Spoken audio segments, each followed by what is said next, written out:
Hello everyone, I welcome you all in the course of High Voltage Engineering.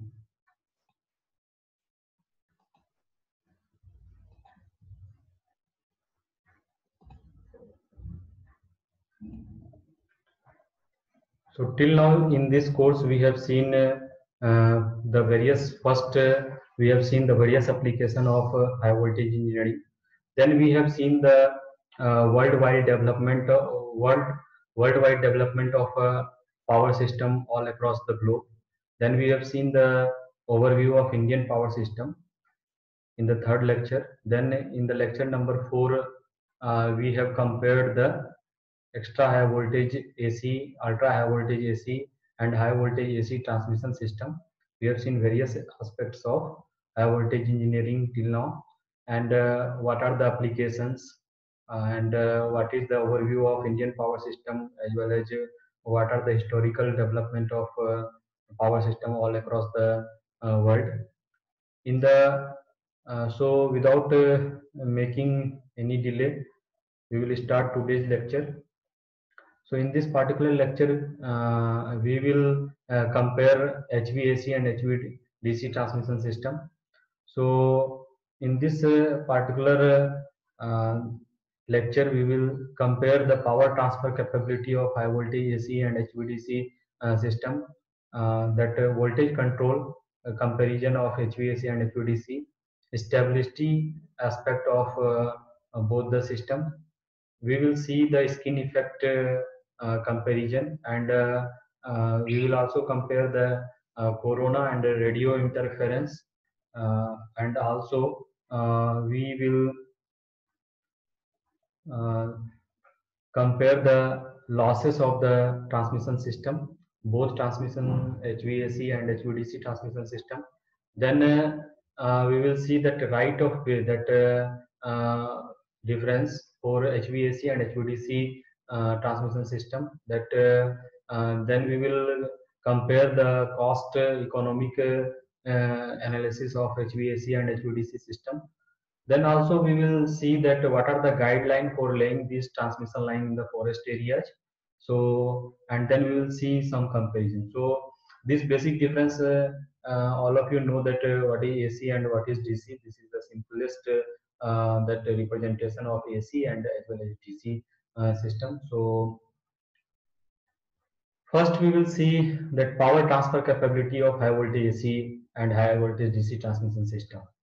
So in the last lecture, also we have compared that HVAC and uh, ultra high voltage AC test system, and we have developed this formula, that power handling capacity of the that transmission line for AC. It is a that sending in voltage into receiving in voltage, and sine of angle between them, that is sine delta upon Lx, where L is the here L is the length of the power transfer. So how much distance we want to power transmit the power, and X is the reactance of the cable given in ohm per kilometer. So this is giving the total ohms of the reactance of the cable in ohm. So power transfer capability, if you will see from this formula, this is limited by the reactance of the line, that is inversely proportional to the power transfer capability is inversely proportional to the reactance of the line. So power transfer capability in the AC transmission line is limited by the reactance, and uh, also it is limited with the angle delta. So it will depend upon the delta. So as the delta is decreasing, that power transfer capability is decreasing here. So if sine 0 will be there, this will be 0. So power transfer capability will be nil. So as the delta will increase, that power transfer capability will get increased. But there is some limitation due to the stability consideration. So we will see here this kind of limitation is not there in HVDC system. Means since this is a frequency independent system is there, so there is no limit due to reactance. no limit due to power angle. So in fact, one single HVDC link can transfer 3000 megawatt power. So this is for the unipolar system. Either we are using positive or negative. So pole. So basically, if we are using one that monopole system, that for monopole system, generally we prefer negative that polarity to reduce the corona and that losses. So this about link of the HVDC we will see in detail in the next lecture. So here that in AC transmission line under normal operating condition, active power flows from higher delta to lower delta, and reactive power flows from higher voltage to lower voltage. This is under the normal operating condition. If any that disturbance will be there or any fault will be there, this condition may change.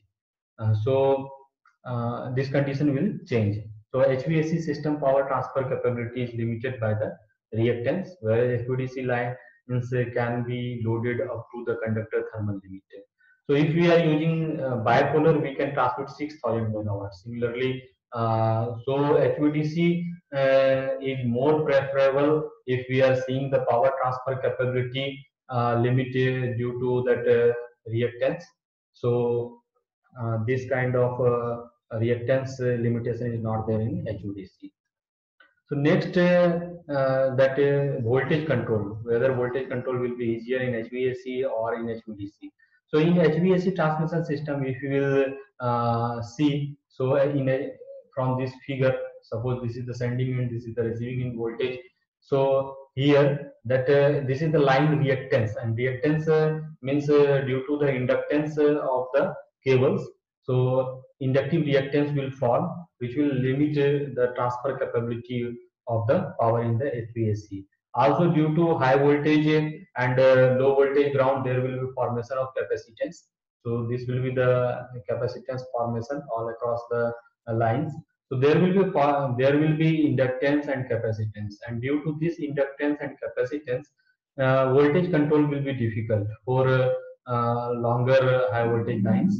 So also that compensation in a HVAC system, there will be need of compensation because due to this line reactance, because due to this line reactance, it will absorb the reactive power, and this will supply the reactive power. Transmission line can generate the reactive power also and can absorb the reactive power also. So reactive power absorb it will absorb reactive power due to this these inductors, and it will generate reactive power due to this capacitor. So if these compensation or most of the loads are lagging loads, so for that also we need to compensate the AC system to maintain the power factor within an acceptable limit. So in HVDC system, this kind of problem is not there. This inductor frequency dependent element will be not there, not work there. So due to these that voltage control will be quite easier in the HVDC system. So and also no compensation is required. Compensation in HVDC will be required at the substation only for the, because converter needs demands lots of reactive power. So at the terminal end only we need compensation is in the HVDC line, but no compensation is required in between in case of HVDC substation.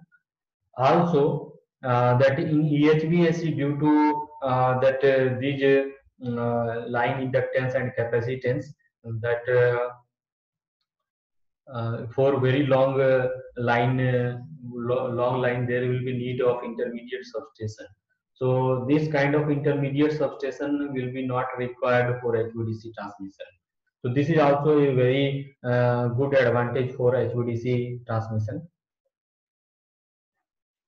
So voltage control, again voltage control in AC is complicated by line charging and line charging and inductive voltage drop, as we have seen.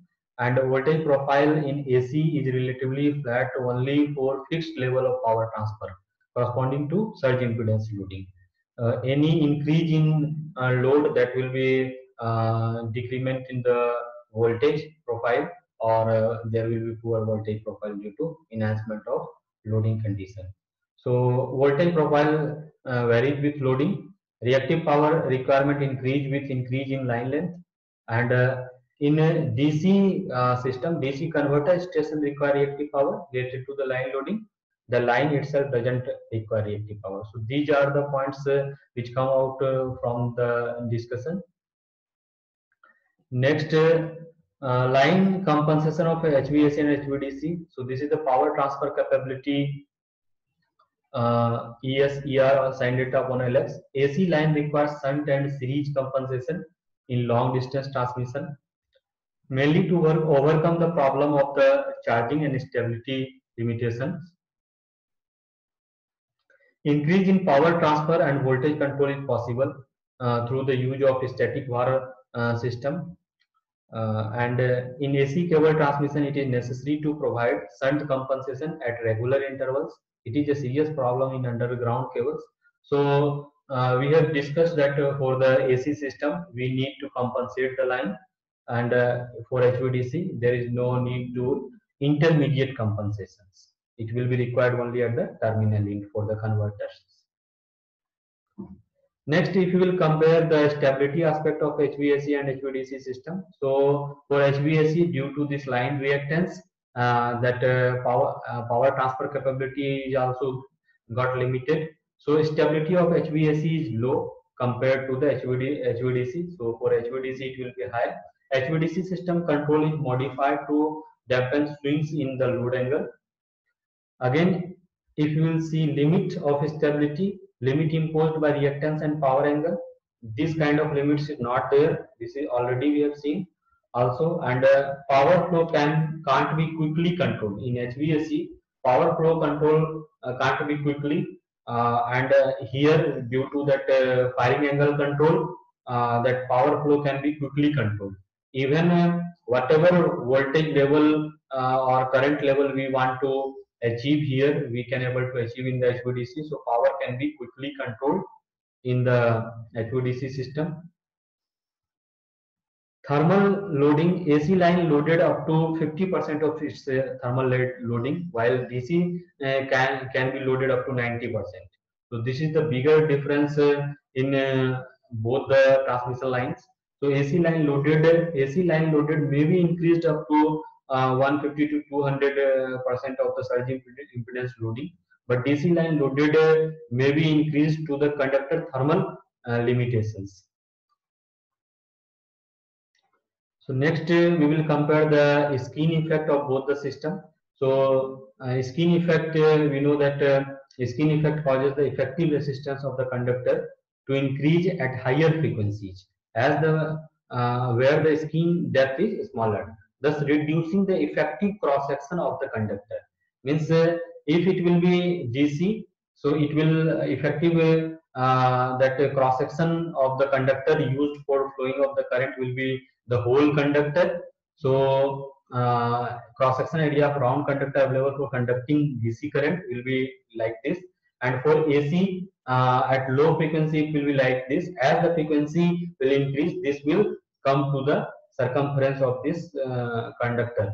So cross sectional area of the same conductor available for conducting high frequencies. So this diagram will clearly shows the difference between that DC resistance and AC resistance due to skin effect.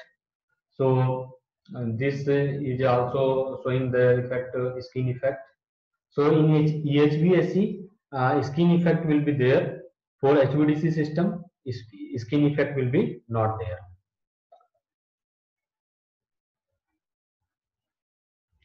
Next, we will compare the corona and radio interference of both the lines. So in HVAC, corona will be more compared to the HVDC, and radio interference will be also more in HVAC compared to the HVDC. So if you will, there are so many formulas for determining the corona like Nagol formula, Keep-Fix formula, etc. So we will discuss it in detail in later. But for the timing, for the comparison only, we can able to see that there is no frequency term in HVDC. So according to the fixed formula, this is the fixed formula. So this frequency term will be absent for HVDC, and for HVAC this will be the formula. So comparatively, HVDC corona loss will be less. Also, AC voltage have root 2 factor for RMS to peak, and DC voltage doesn't have root 2 factor for RMS to peak. So this also affect the voltage rating, and due to which that corona loss will be more in the AC, and it will be less in the DC system. So this is the fixed formula 242.2 F plus 25 upon delta root under R upon D, V minus BC whole square into 10 to the minus 5 kilowatt per kilometer per phase. So where F is the supply frequency, V is the phase neutral voltage in RMS, and DC is the disruptive voltage in RMS per phase.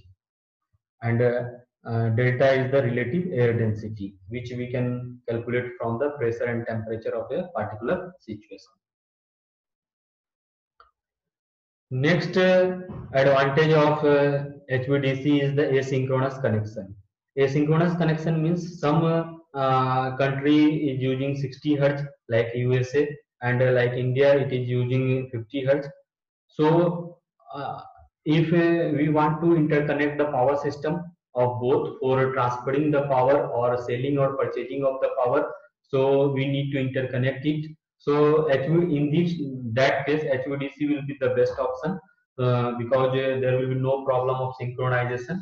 So here in HVDC system, there will be one converter which will convert it from AC to DC at 60 hertz AC to DC, and here from 50 hertz to DC, and this DC can be connected. So asynchronous connection is possible in HVDC, which is not possible in the HVDC, which is not possible in AC system. So this is also one advantage of HVDC system. So in what are the problems in AC interconnections? If you will see that we have already discussed, then when two power systems are connected through AC ties, the automatic generation control of both systems have to be coordinated. So AGC should be there, that automatic generation control of both the system, and it will be coordinated using line power and frequency. Even after the coordination, there will be a problem due to some fault and due to some disturbance. Even with the coordinated control of the interconnected system, the operation of AC ties can be problematic due to presence of large power oscillations, which can lead to frequent tripping, increase in fault level, transmission of disturbances from one system to another. Continuity of power flow in DC line eliminates all these types of problems.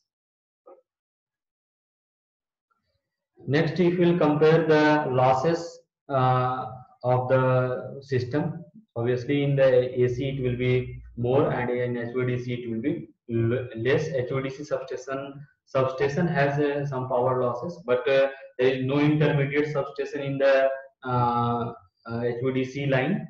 Also, number of conductor for transmitting the power in HVAC will be more, and also number of conductor material requirement will be more, and so line losses will be more in HVAC compared to the HVDC system.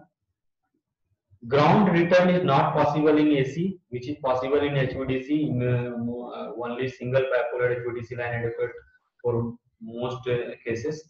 But if you will see that monopolar, we can take one single pole for transmitting the power, and ground we can use as a return. So only in some cases we are not using ground as a return, where some gas pipelines are there, and due to these currents, there may be the possibility of corrosion into that pipelines. So in that cases, we are not using ground return. So in this point, I will discuss in detail when we will discuss the types of HVDC links, monopolar, bipolar, and homopolar link. There we will discuss in detail. So for the time being, this type of ground return is not possible in HVAC, which is possible in HVDC system. Next, of course, there is so many advantage with the HVDC, but whatever will be the advantage, every time before implementing any new system or any system, that we should do the cost analysis so that ministry can improve the approve the trans transfer of phases of AC phase to the DC. So whatever AC transmission is there, that can be converted in HVDC also. We will see in the coming slide. Or if we have the new option that whether transfer of power should be from DC system or AC system, we can do the cost analysis. So if we will do the cost analysis, the relative merits of two models of transmission which need to be considered by system is based on the following factors like economics of the transmission, technical performance, then reliability. So economics of the transmission, if you will first see that there will be two kinds of investment here. One is investment cost, one is operational cost. Investment cost will include cost of right of way, transmission tower, conductor, insulators, and transmission terminal equipment. So generally it has been seen that if we are transmitting bulk amount of power for longer distance, then the cost of HVDC transmission will be less. But there should be economic analysis. So break-even distance, say for example, for 500 kilometer, but it will be not fixed. It may be 600 kilometer also. It will depend upon the economical analysis and the type of conductor, materials, losses. It will depend upon that. With respect to the costs. So back even distance will be the distance, say for example 500 kilometer. Beyond 500 kilometer, this is as a general we can say that if you want to transmit bulk amount of power beyond 500 kilometer, we can prefer DC compared to the AC. So in depth, if you will see that this is the cost of AC, this is the cost of DC. So as the line length increases, that both the costs are increasing, which is obvious. As the length of the transmission line will be increased, that cost of the transmission will be increased. So here the cost of this cost, if you will see, this will be the DC terminal cost for the DC, if you will see, and this is the DC line cost, and this is the losses. Similarly here, if you will see, this will be the DC terminal cost, DC line cost, and losses. So this is for a particular economical analysis. Here it is shown here for understanding of the economical analysis. So total cost of AC is this. So here we can able to see that break-even distance is 600 kilometer. So beyond 600 kilometer, HVDC transmission will be preferable, and beyond below that cost of AC will be less. AC transmission will be less. So first we have seen that investment cost, and after that what are the operational cost? Operational cost means once we have installed everything, and after that in operating, what are the costs involved? Means mainly these costs include losses, cost of losses. The characteristics of insulator vary with the type of applied voltage. DC line can carry power with two conductors, where AC need at least three conductors for three-phase transmission. And for a given power level, DC line requires less right of way. So simpler and cheaper towers, and reduced conductors and insulator costs. So in all these terms, DC will be preferred. Power losses are also reduced in DC as there are only two conductors. Absence of skin effect with DC is also beneficial in reducing power losses. Corona effects tend to be less significant on DC conductors than the AC. AC tends to be more economical for less than break-even distance and costlier for longer distance. Breaking distance can vary from 500 to 800 kilometer in overhead lines, depending on the per unit line costs. So overall, if we will compare the capital cost of AC and DC system, line cost of AC will be higher, and for HVDC will be lower because of less number of conductor required for transmission of power. Substation cost will be lower for HVAC. Substation cost will be higher for HVDC because of number of that converters. Two converters will be required to convert from AC to DC, again at the receiving end DC to AC. So due to converter cost, that substation cost will be higher for HVDC substation. Number of circuit will be higher for HVAC. That number of transmission lines will be higher compared to the HVDC, because HVDC can transmit one single monopolar can transmit 3000 megawatt power, and intermediate substation will be required for HVAC, and HVDC it is not required.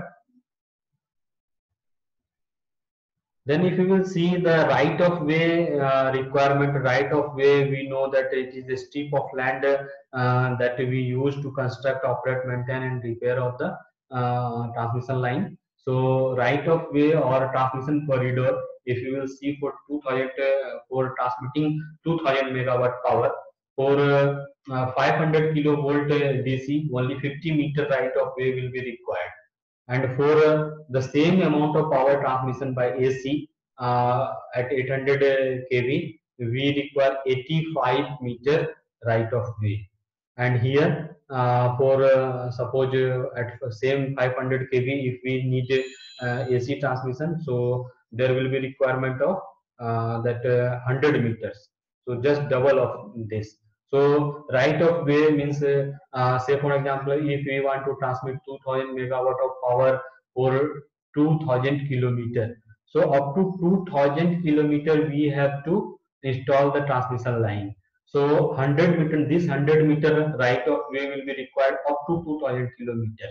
So there very costly land government have to purchase, and for that that Ministry of Power have to purchase very costly land. So it will be preferred to transmit from HVDC. So the clearance required for the DC line is somewhat less than that of that required for the AC equivalents. So students may refer this reference for more details of right of way requirement. So graphical that representation, if we will see, for this is the HVAC corridor, and this is the HVDC. So same amount of power we are transmitting. So this much circuit will be reduced by simple one circuit, and after some time if we will see that it will be good for the environment also. Means here we can place trees up to this. So this is good. HVDC is good for environmental, in the environmental aspects also. So HVDC needs fewer tower support, less losses. So this is the HVDC. This is the HVAC system. So this requires 90 meter. This requires 46 meter for 500 kV, and for same amount of power transmission. Controlled power flow is possible very precisely in HVDC. So it conserves forest and saves land also. Asynchronous operation is possible. No restriction on line length and no reactance in DC lines. Next, we will see that one guideline from Ministry of Environment and Forest to put the transmission line in the forest area. So what should be the width of right of way for various level of transmission voltage? So maximum width of right of way corridor is calculated on the basis of tower design, span, and wind speed, maximum sag of the conductor and its swing, plus other safety requirement, like during the rainy season, during the fog, or it will depend upon the pressure and temperature of the particular forest area also. And the requirement of right of way for different voltage types under standard condition is given in this table. We can see that for 11 kV right of way requirement is only 7 meter. For 33 kV it will be 15 meter. For 66 kV, that right of way requirement will be 18 meter. And similarly, we can see for 220 kV, it will be 35 meter. So it will be increased.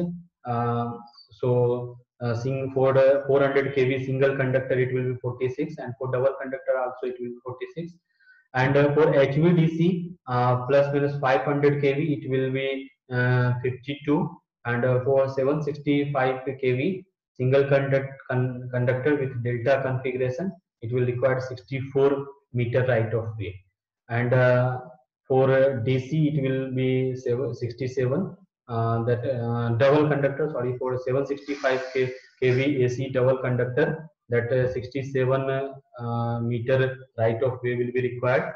And for that 800 kV HVDC transmission system, there will be requirement of 69 meter right of way. So as the voltage level increases, the requirement of right of way will be increased, and we can compare for that HVDC system and for the AC system. So these are the requirement of right of way as per the Ministry of Environment and Forest guideline.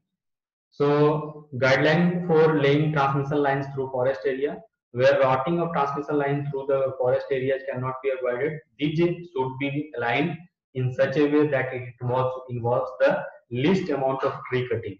As far as possible, the route alignment through forest area should not have any line deviation. The width of right of way for the transmission lines on forest land shall be as given in the previous table we have discussed.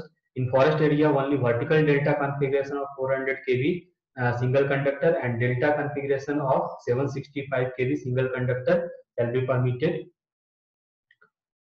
Permission width clearance for stringing of transmission line. So these are the for stringing of the transmission line. Transmission line with a conductor, bundle conductor, width of clearance below each conductor or bundle conductor will be this. Up to 400 kV twin bundle, there will be 3 meter distance between them. And for 400 kV triple bundle conductor, there at least 5 meters should be the clearance between the conductors, bundle conductors.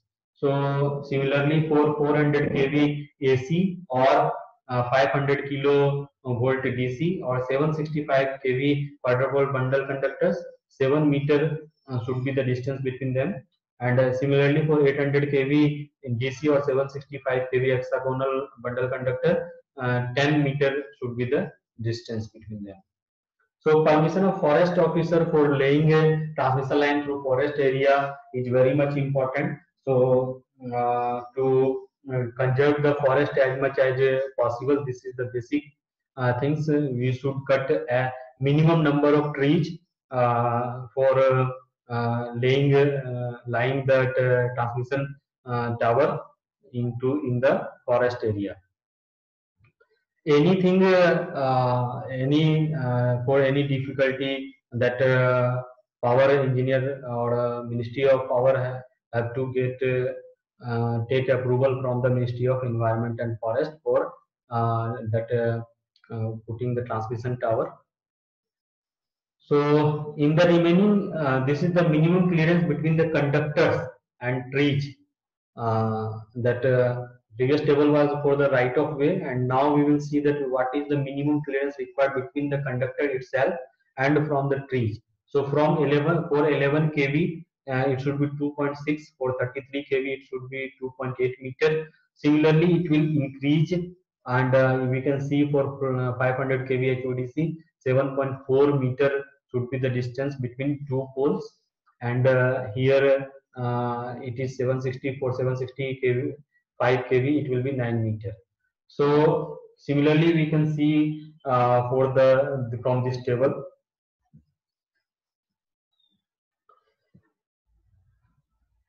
in the case of transmission line to be constructed in hilly areas where adequate clearance is already available, trees will not be cut except those minimum required. As we have already discussed, we have to cut minimum number of trees for stringing of the conductors. So in case transmission line are passing through national parks like wildlife corridors, insulated conductor shall only be used to prevent electrocution of animals. Where the forest growth consists of coconut groves or similar tall trees. Width of right of way greater than those indicated may be permitted in consultation with Central Electricity Authority. So these are the some guidelines for transmission lines through forest areas. And also for industrial countries, it is very difficult to replace means install new that HVDC lines. So in that case, we can convert HV already HVAC lines are there. We can convert that HVC lines to transmit HVDC power. Like here, double circuit HVAC is there. So RGB, and here one RGB is there. So one side we can use positive, one side we can use negative. So here three positive will be there, and here three negative will be there. So this will be act as a triple bipole HVDC. And similarly here double circuit HVAC is there. So one side we can use positive and one side as a negative. So this will be also used as a triple bipole HVDC. So this is the conversion of HVAC line already installed into the HVDC lines for transmitting the power in HVDC. So huge cost of replacing the towers will be reduced by this technique. There is a problem with this extra high voltage HVDC lines. There is a generation of ozone. Fossil fuels have the problem that it will emit carbon dioxide, and high voltage line generate ozone.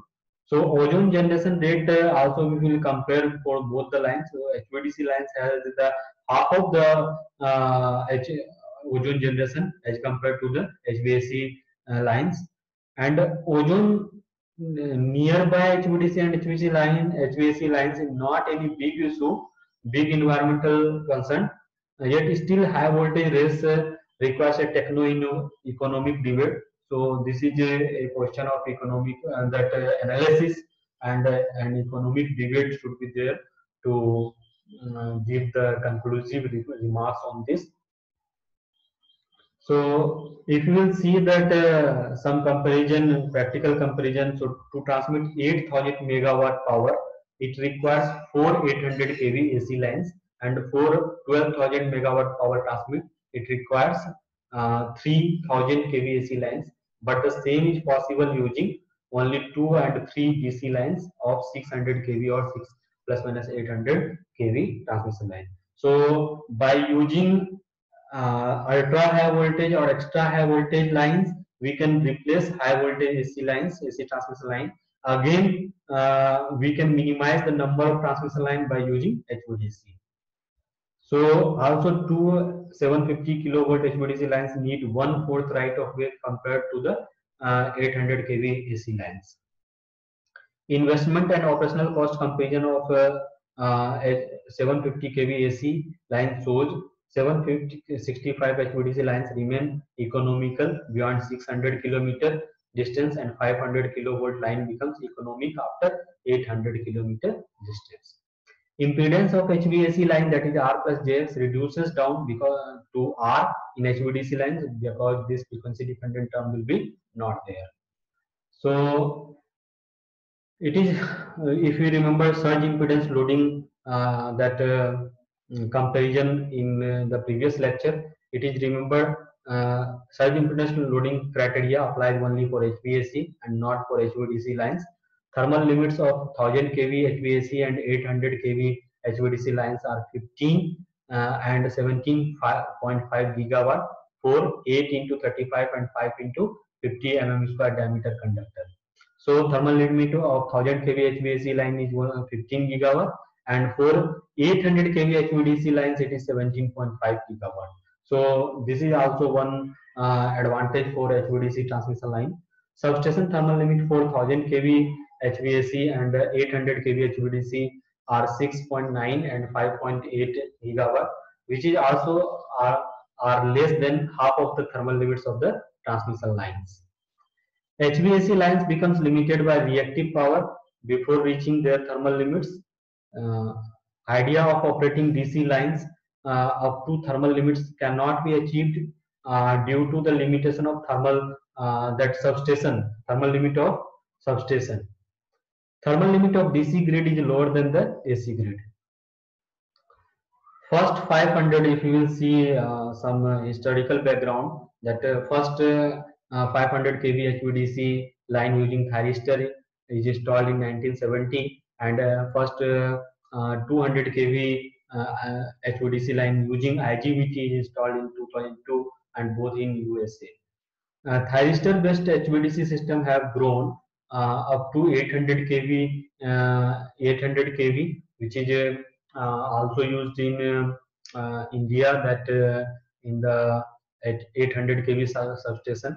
One is nearby 800 kV substation is that Kurukshetra, that sub 800 kV substation, power grid substation, and that it is also a bipolar substation, which is designed for 6,000 megawatt power transmission, 3,000 megawatt from one pole and 3,000 megawatt from another pole. So, but IGBT based is developed up to 300 kV till now, and high voltage AC system have grown up to 1,000 kV levels in Japan and India for AC. So by this we come to the end of this today's lecture. So conclusive remarks, if you will see that comparison of HVAC and HVDC system. So for equivalent transmission capacity, HVDC line construction cost is lower than the HVAC. DC requires less insulation. For the same conductor, DC losses are less. DC tower height is smaller compared to the AC tower for handling same amount of power. A double HVAC three-phase circuit with 6 conductors is needed to get the reliability of a two-pole DC line. Right of way for an AC line is more wider than DC line. This is too much important for the costly land, as we have seen the cost analysis in the previous lecture also. So the cost advantage of HVDC increases with the length, but decreases with the amount of power transmission capability. So for bulk amount of power transmission, for longer distance, we prefer HVDC. So HVDC is more suitable for underwater sea transmission, since losses of high voltage AC is more. HVDC reduces transmission line losses, reduces right of way needs, and increase the stability and controllability of the system. For example, one example of India is Rihan Delhi, 500 kV HVDC lines for transmitting 1500 megawatt of power. So transmit 3000 megawatt power from both pole for 814 kilometers from coal-based thermal station up to the Delhi. So HVDC is also important, as we know that our fossils fuels are reducing day by day, that all across the world, that still the if you will see in India that highest generation is from the thermal power plant, and slowly we are moving towards the power generation from renewable energy sources.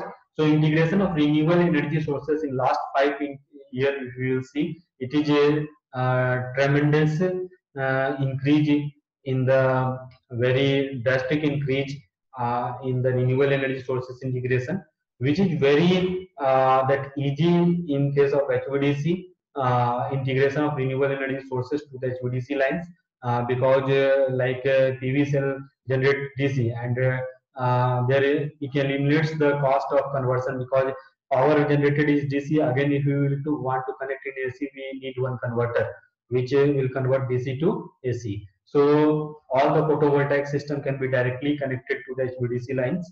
So there will be also, if there is a concept of DC microgrid.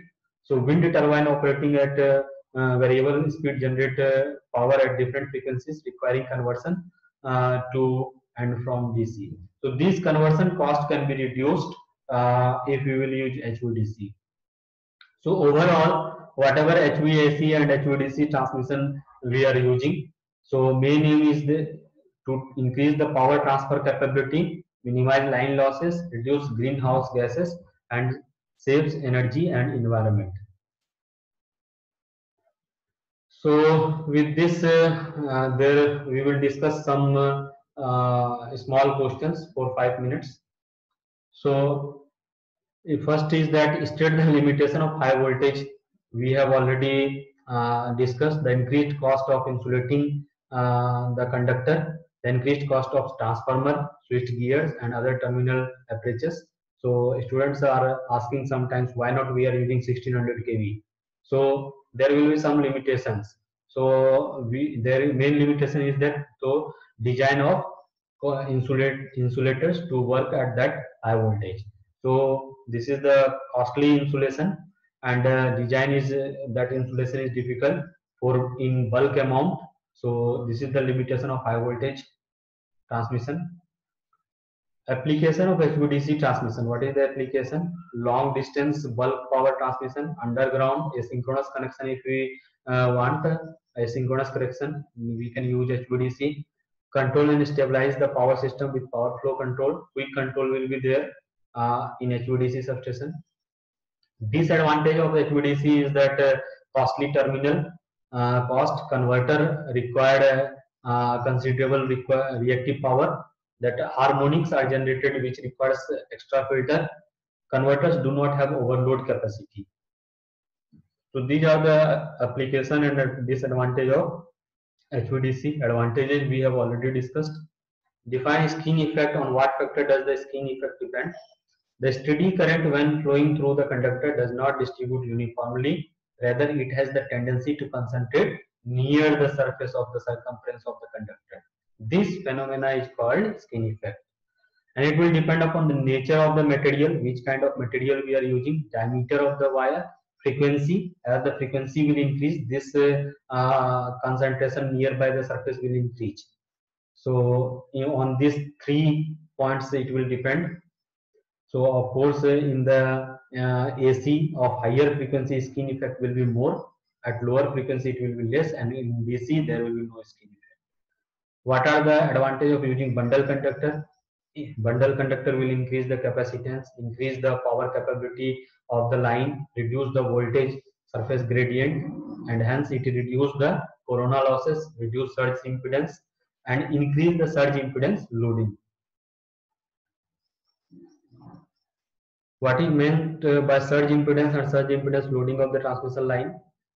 We have already discussed in lecture also. The characteristics impedance of the lossless line is known as surge impedance.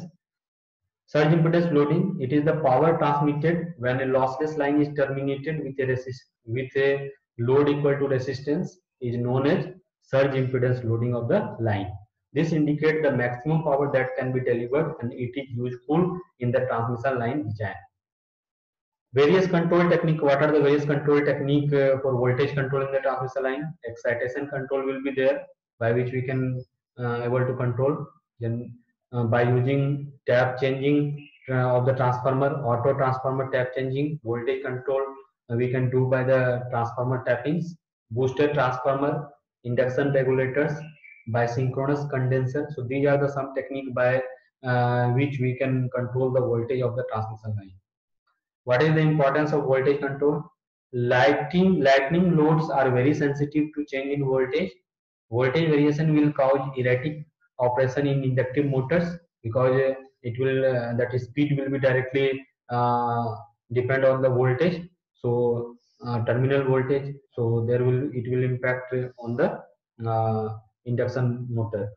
So large variation of voltage cause excessive heating of distribution transformers. So this will be the main 3 impact. Wire insulators used with overhead lines to provide necessary insulation between the line conductors and supports. It is obvious. To prevent any leakage current from conductors to earth, to provide necessary mechanical support for the conductor and for safety issue. What is the need of an earthing system? To prevent accidents and damage to the equipment of the power system, to ensure the safety of the person handling the equipment, and to maintain the continuity of supply at the same time. So with this we have come to the end of question answer session, and these are some references students may refer. Ministry of Power guideline for right of way transmission lines, So, and this is very important papers, comparative study of HVAC and HVDC transmission system, renewable and sustainable energy reviews. So, and Rakesh Das Bagmudre book of extra high voltage AC transmission system.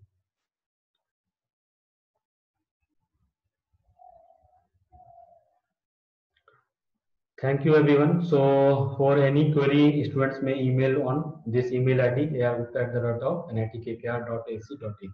Thank you everyone.